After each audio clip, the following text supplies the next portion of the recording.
Let it be a Nick and Jane, and let it be a Mr. Smith, a banker of Nick and Jane.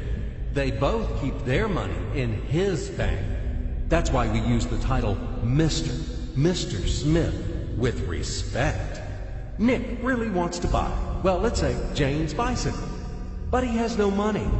More precisely, he has money, but not enough, only $10, while Jane wants $100 for her precious bicycle. That's a problem. What should Nick do? Well, this bicycle is so desirable. He gives Jane his $10 as a deposit and asks plaintively not to sell the bike to anyone. He says that he will bring the rest of the money soon. At the same time, he runs to his bank, to the respected Mr. Smith, to get a loan for the missing $90. As ill luck, Mr. Smith has no money at this moment, but he knows perfectly about $10, which Nick gave to Jane. And where will Jane bring his money to? That's right. She will put these $10 in her lovely bank to the same Mr. Smith. Therefore, Mr. Smith asks Nick to come back tomorrow in the hope that tomorrow he will get these $10. And everything happens this way. The next day, Jane brings $10 to the bank. The bank provides Nick these $10 on credit. Nick immediately gives them to Jane. She again puts them in a bank. The bank again provides Nick these $10 on credit, etc. As long as Nick the fool will gather enough money for the bicycle. Don't you get confused yet? Be patient, I told you. These demons have been trying to confuse you during 1,000 years.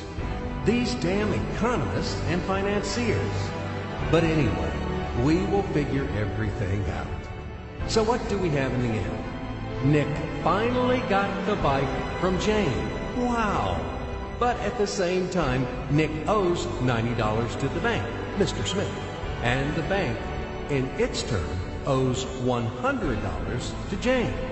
In other words, those $10, which existed initially, have magically turned into $200, $190 of debts plus real $10.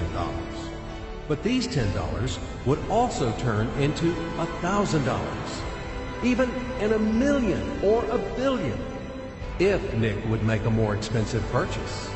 In this case, our $10 would make the increasing number of its cycles, circuits from hands to hands.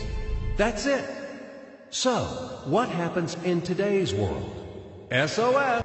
It appears that banks also make money out of thin air and multiply them. Not only Fed can produce money, but banks either. In short, everybody can do this, except you and me. We are not in the business at this celebration of life. I would like to print or draw some money as well. In fact, these banks multiply money without any control. And we're still wondering why the banker lives better. What are naive fools are we? Now it is clear why. The one who produces the money, of course, lives better. But this is not enough.